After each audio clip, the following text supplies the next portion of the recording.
Hello, everyone. It's Mr. Huffman. Good afternoon, good evening, good morning, whenever you're watching this. So we're actually already coming to the end of this unit. It actually went even quicker than the revolution in the terms of understanding our early republic. Now we're actually going to be talking about, I would say, actually kind of one of the most subtly interesting aspects of early American history, even though it's kind of usually glossed over, and we're not going to be spending as much time as I would even like on it, but concerns the War of 1812, which in some weird way is a rematch between us and Great Britain. We actually have a second war not too long after that first one we had with them. And as it turns out, this is going to be our second and last war. Us and Great Britain, kind of after this, have pretty great diplomatic relations over the course of a lot of years. And really, since the 20th century, we've been best buddies. But this is really kind of not as major of a war as the Revolution was, okay, because it's about slightly different things, but it still, in many ways, is a little bit of a grudge match, obviously, between us and Great Britain, where we're going to war yet again, okay? But before that, we have the 1808 election we need to talk about. So, Thomas Jefferson, he had been elected in 1800 and 1804, following Washington's example, which again, Washington had ran for 2 terms and then decided to step aside. Jefferson's going to do the same thing. He follows Washington's footsteps in that way. So he also steps aside, could have run a 3rd term, but said, you know what? No, I'm going to respect the office in the way that Washington did, and steps away. So his protege, and a guy that's been kind of, in the ether for some time now, kind of getting his reps in, is going to be James Madison. He's going to be the Republican. And as it turns out, he's going to defeat the Federalist, Charles Pinckney. Okay. Now, Madison's going to win pretty easily, despite some of those problems that Madison is inheriting from Jefferson as a Republican about the Embargo Act and those international crises between us, France, and Great Britain. And in particular, tensions between us and Great Britain have been rising for some time. But Madison, like Washington, like Adams, like Jefferson before him, wants to avoid a war at all costs and pushes Congress to pass this act known as the Non-Intercourse Act, which is close all trade with France and Great Britain, but allows the president to reopen it if he deems it necessary in the moment. So in this, Madison is trying to play Great Britain and France against one another, in particular, with regard specifically to the trading with the United States. And Great Britain and France don't agree on practically anything, but one thing they are going to agree on is that we're not going to let America kind of endanger our own financial future. So in that way, it fails. So that Non-Importation Act finally is, though, going to start to hurt the British economy. And Britain is going to see that they're going to kind of take a little bit of revenge, as it turns out, against the U.S. for that. But within the Congress, there's going to be a group of guys that are going to get the nickname the War Hawks. And this is a term that existed kind of before this particular moment, and is certainly going to exist after. Anytime you hear a certain politician is hawkish or a hawk, that means they're eager to go to war in some way. And so in American political history, that term kind of gets its ammunition or its history from this particular moment. And as tensions are rising between us and Great Britain over trade, the South and the West in particular are the biggest regions calling for war. In particular, 3 guys here: Henry Clay, Kentucky; John Calhoun, and also Felix Grundy for Tennessee. So Henry Clay is going to be a guy we actually return to several times moving forward. That he's going to be a pretty popular, important guy in his own way. So Henry Clay, Calhoun, and Grundy, they're all, again, from the South and from the West. They kind of are saying, hey, all those big city folks want to keep us out of a war because their economic interests are tied, but we think it's time to jump into a war with Great Britain. Okay. So they believe the economic pressures had failed. They said, listen, those Federalists weren't getting the job done, and it's damaged the U.S.'s global reputation. So if we're going to have any chance of repairing the U.S.'s global reputation, that means we need to go to war. Okay. So these trade restrictions in particular had really hurt planters and Western farmers. And so they said, listen, these trade restrictions aren't doing enough. They're really only helping the North and the metropolitan city areas, urban areas, right? And the reason because of that is because tobacco, wheat, cotton, all very important cash crops for the South, very desirable overseas, that these tariffs and trade restrictions were actually hurting these Western and Southern farmers. So again, a lot of members of Congress from the South and West, They're calling for a war, saying, no, we don't need to do these trade restrictions. Instead, what we need to do is actually go to war toe-to-toe with Great Britain. We defeated them once. Why can't we defeat them again? All right, that's the attitude that these war hawks are going to have. So anytime you hear the term war hawks or hawks, that just means people really willing to go to war. Okay, all this is coinciding with the era where we're starting to see an increase in the clashes with Native Americans. Okay, so Tecumseh, who's a Shawnee leader, and he had a brother, I'm not going to even attempt to pronounce that, whose nickname was the Prophet, okay, is going to call for a spiritual rebirth of Native American culture. So slowly, as more and more Americans had been moving west, naturally more and more Native Americans have been pushed further and further west. And so Tecumseh and his brother are going to say, listen, all of us Native American cultures, maybe we need to come together, right? That we need to be more prideful in our cultures and our values, and maybe we need to team up. Even tribes or nations that really didn't like each other are saying maybe we need to team up with one another to take on this common enemy, which is the white Americans, right? This is going to culminate in this big battle known as the Battle of Tippecanoe, which is going to have a lot of implications moving forward, which is a clash between the U.S. and Tecumseh's Confederacy of Native American soldiers, okay, or Native American warriors. So the U.S. is going to be led by William Henry Harrison, who's going to gain a lot of national celebrity through winning this battle, okay, and he's going to get the nickname Tippecanoe. So William Henry Harrison is actually a future president of ours, but we're going to see moving forward he's not going to be president for very long, okay.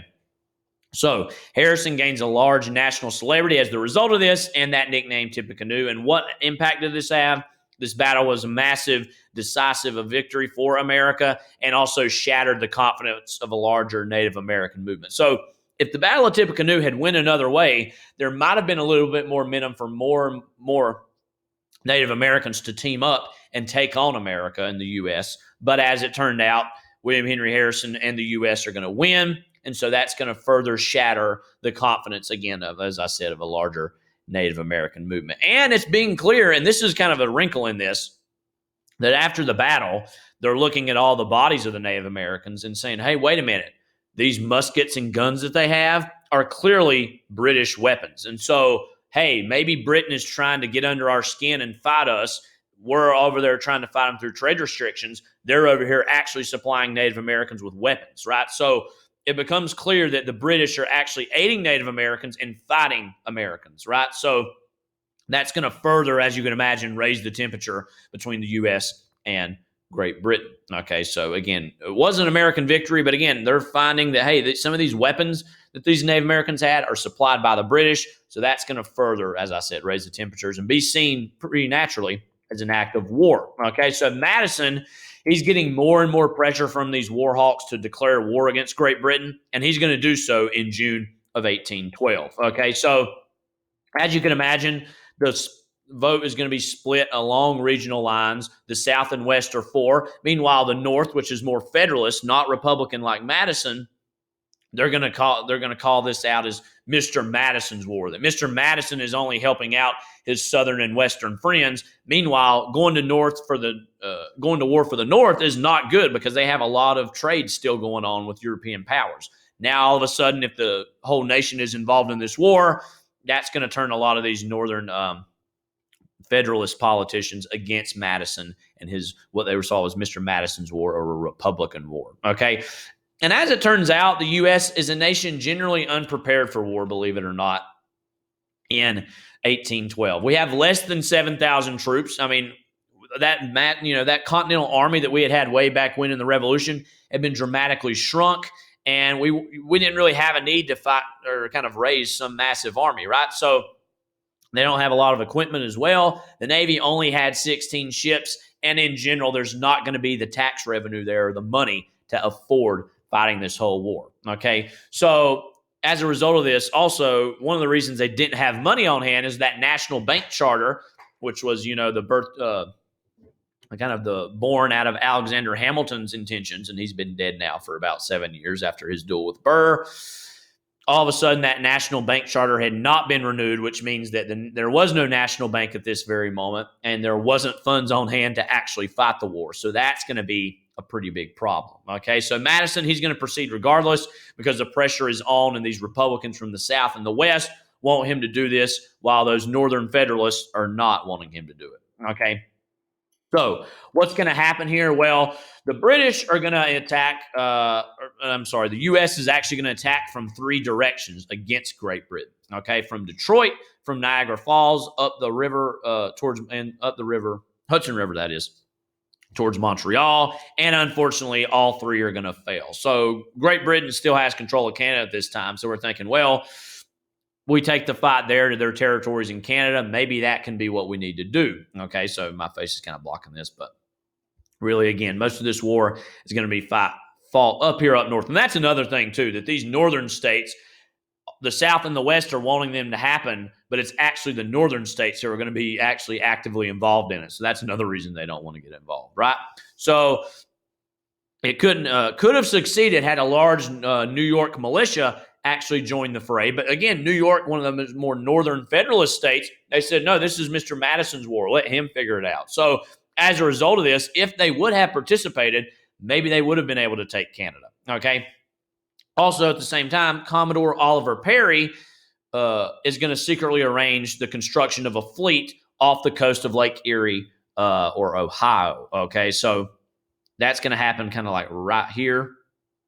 And this secret fleet is going to attack a British fleet finally by September 10th, 1813, and score a big victory. Okay, so also another big Battle of Thames River. Harrison, again, William Henry Harrison, who was involved in those Native American wars, he and U.S. troops are going to defeat a combined force of British and Native American troops. And this further adds to Harrison's kind of battlefield legend, so to speak. So there was this failed invasion of Canada that didn't work out, but on the U.S.'s side, we did kind of construct a fleet almost overnight in terms of being very quick about it because, again, we didn't have nearly as many ships as the British did. So constructing that fleet is going to go a long way into helping even the tide a little bit. But by the end of 1813, despite that fleet having been built, the U.S. is still yet to conquer any Canadian territory, which is discouraging when it comes to thinking about the momentum for the war. Okay, so that's what the British perspective is, or that's what the American perspective is. But on the British side,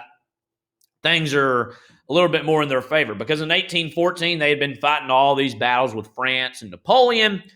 Napoleon's empire is going to start to collapse, which means Britain is going to have more and more resources it can now send to America to fight the U.S. So what's the British strategy? Well, kind of multi-pronged here. Raid coastal U.S. cities. Again, they said if we damage these coastal U.S. cities, that's going to go a long way to helping us out. We march into New York from Montreal. So again, New York, yet again, the British importance that was important to them during the Revolution. It's important yet again. Similarly, cut off New England from the rest of the country. But now it's the reverse, right? That now it's New England that doesn't really want to fight a war against the British, while the South and West do want to fight a war against them. So it's almost the opposite of the dynamic we talked about with the Revolution. Also sees the very important port of New Orleans because a lot of goods come in through there that help the American side. That would hurt them, okay? And also close the Mississippi River to Western farmers. So this is a very good strategy on the British part.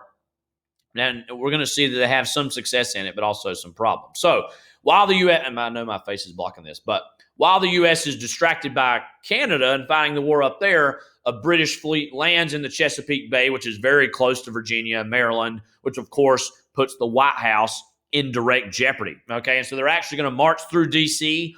unopposed and just burn down the actual White House. So the very first White House, believe it or not, was burned down by the British in the War of 1812. So thankfully, Madison and Congress were able to escape and get away. None of them were really injured, but the British burned the White House to the ground, which in early American history has a lot of symbolic importance, right? That this early republic that had broken away from Britain is now all of a sudden up in flames, and that this chief executive is on the run, okay? So this really is going to send kind of a bad message to the rest of America, right? That, the British are burning down the White House, and things don't look so great right now. And Madison himself is consumed by a lot of doubt of, should I have really got involved at this point, right? So a lot of questions about whether or not the U.S. can really take on Great Britain. Because, again, they've invaded our own nation's capital in D.C. Again, the government had gotten away, but that still holds a lot of importance symbolically for the chances for an American victory, okay?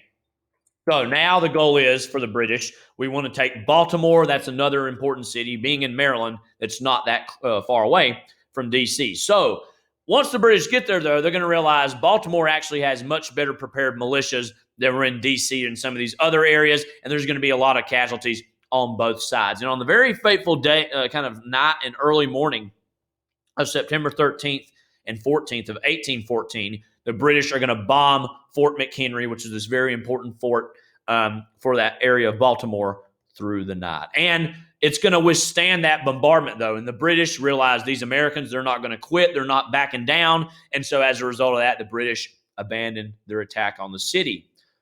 Francis Scott Key, a young lawyer, he's going to pen a poem about the battle that is our very own national anthem. So our own national anthem, believe it or not, actually comes out of this bombing of Fort McHenry. So that in itself is going to show that the War of 1812 is very instrumental in our own national history and our own national identity, right? So the rockets, red glare, the bombs bursting in air gave proof through the night that our flag was still there, right? That our flag waved proudly, might have taken some scars, might have taken some holes, but throughout the night, the British bombarded us as much as possible. That flag still flied, okay? So that is going to be successful in terms of showing the resilience of America. It's something that, again, our national anthem comes from this, of course, right? So there's a lot of pride in American history wrapped up in our national anthem, which, of course, actually comes from this War of 1812, okay? Only 2 days before that, okay, or a day or two or three, depending on how you look at it, on September 11th, 1814, the U.S. is going to defeat the British fleet trying to go from Montreal into New York, which forces a substantial retreat. So this is going to be a massive victory. Both of these kind of within, several days of each other for America. Not only did we kind of hold Fort McHenry and drive the British out of Baltimore, at the same time, we stopped this massive kind of fleet from attacking New York. So New York lived to tell the tale, and Baltimore lived to tell the tale. So right now, it seems like the momentum is on America's side. So we had these early defeats, right, like burning down the White House, quite literally. But even despite all that, we're still finding a way to get through this. So what comes next is arguably one of the most controversial aspects of this era, and really is going to be decisive and actually, believe it or not, ending and destroying the Federalist Party, which had been around, again, since the 1780s and had lasted, roughly 30-ish years, but we're going to see it's going to come to an end pretty quickly here because the New England opposition to the war only heightened following those earlier great British offenses, right? So the White House had been burned down. This invasion of Canada had failed. So those New England Federalists, they're like, listen, this was a mistake. We need to get out of this war, right? So on the very fateful kind of meeting of the Hartford Convention, which takes place in December of 1814 through January of 1815, a lot of Federalists are kind of assembling to this little mini convention in Hartford, Connecticut. And this is going to be a massive deal, okay? You can't really overstate how important this is. These Federalists are actually calling for secession from the Union. So this is the first time really secession is brought up as a concept. Of course, it's going to be successful or unsuccessfully carried out during the Civil War some decades later. But believe it or not, it's the Federalists in the North who are actually wanting to secede from the Union, saying, listen, this is a South and Western war. This shouldn't be involving us Northern Federalists. Maybe we need to break away from the United States. Maybe we need to secede from the United States. It's actually, again, Northern states from the Union are saying this at first, okay? Now, those were pretty radical voices, okay? A lot more moderate voices. They're going to refuse this, and they're saying, no, you know what? Let's not do that. Instead, let's call for constitutional amendments that just increase the New England regional power, all right? Which means removing the Three-Fifths Compromise, which helped the South, right? And helped those southern states that had slavery. So they're saying, listen, we've already given too much power to the South, and look what they're doing with it, right? They're leading us into a war where people are dying. And we're the ones in this region of the country, the Northeast and New England, who are actually facing the consequences from this war, not them, right? So let's get rid of the Three-Fifths Compromise, and maybe that'll be something we can do, okay? But this is going to get more complicated for them because around that very same time, in January of 1815, General Andrew Jackson from the U.S. is going to successfully defeat the British in a massive battle in New Orleans. There's this grand battle of New Orleans. Andrew Jackson, future U.S. president, he's leading the charge or leading the day. And he's, again, as I said, going to successfully defeat the British there, which is going to be a massive victory for America. And Jackson's going to become a large national hero as a result of this, right? So at the same time that this Hartford Convention is being had, that we can't win this war, we don't know if we can do it, in another whole part of the country, Jackson is winning the war, right? He's kind of putting the nation on his back and actually defeats the British in New Orleans. So the Federalists, naturally, they look like sore losers. They look bad. And this is actually, once this gets out to the press, people say the Federalists didn't believe in America. They were trying to break away from America. And this actually is going to permanently destroy the Federalist Party. Again, one of many reasons it doesn't exist today as the result of this War of 1812. When they look weak. They look like they wanted to give up. Meanwhile, Jackson, he's over there fighting and defeating the British. As a result, the Federalists, they look bad, and this is going to slowly kill off the Federalist Party. And again, as I said, Jackson, he comes off as a massive hero because of this. And over the next really decade and a half, he's going to start building a political career out of this and become a future U.S. president. Okay, so the war is actually going to officially end with the Treaty of Ghent in December 24th, Christmas Eve of 1814. It's going to restore those pre-war boundaries. So Britain still controls Canada. America still controls America. And some of those impressment things that had actually caused a lot of tensions between the U.S. and Great Britain and neutrality rights mostly go unmentioned. So no territory actually even changes hands. So now you might be thinking, naturally, what was this whole war fought over, right? That people are going to die as a result of this. And as it turns out, nothing really happened. No territory changed hands, okay? And again, this isn't really, believe it or not, this isn't considered really an American victory or a British victory. It's just kind of seen as a tie for the most part on an international level, okay? But, and there's actually John Quincy Adams. He actually served a role in negotiating this Treaty of Ghent, and he's going to be, John Adams' son and a future U.S. president himself. He actually helped negotiate this. Nevertheless, while this was not quite an American victory or a British victory, this naturally increased the U.S.'s international prestige. It kind of makes us look, not only did we defeat Britain once, we kind of held our own against them and didn't lose a second time, right? So it makes us look even more tough. Even if we didn't outright win, we didn't lose to them either, right? So we look even better on the international stage. And again, America is still very early in its history here, right? That if things would have went the other way, Britain might have reassumed control of America, which would have been its own problem and probably wouldn't have been worth it. But we just showed to the world, you know what? We beat them all. We beat them back again, and things are going just fine for us, right? And this is going to lead to a massive increase in patriotism. So all that regionalism that I was talking about, Federalists in the North, anti-federalist Republicans in the South. Some of that's still going to go on, but all across the board, it is going to increase a sense of national unity, okay? And in a convention of 1818, the U.S. and Great Britain, we're going to start to slowly shake hands and start to slowly become allies. Not really allies is the word, but more just neutral partners, I guess, and definitively set the boundaries for the U.S. and Canadian border and are going to jointly claim region further west known as the Oregon Country. Okay, so as it turns out, this War of 1812, as I said, not a whole lot changed hands, practically nothing changed hands, but it did prove, hey, America's strong. America can take on Great Britain. We do rebuild the White House, obviously. Madison does live to fight another day. And America, in all these early struggles, proved that, you know what, we can survive. But that Federalist Party is not going to survive, right? As I said, they're going to kind of go by the wayside as a result of this. So that does it for really not only today, but this unit. We're moving into the 1820s coming soon, and we're going to see Andrew Jackson and John Quincy Adams are going to start to kind of go toe-to-toe, and they are going to kind of be consecutive presidents, and comes with that more and more regional problems between North and South. So this is Mr. Huffman signing off. As always, if you have any questions, please reach out and ask them. And I hope you're doing great, and I hope you take care.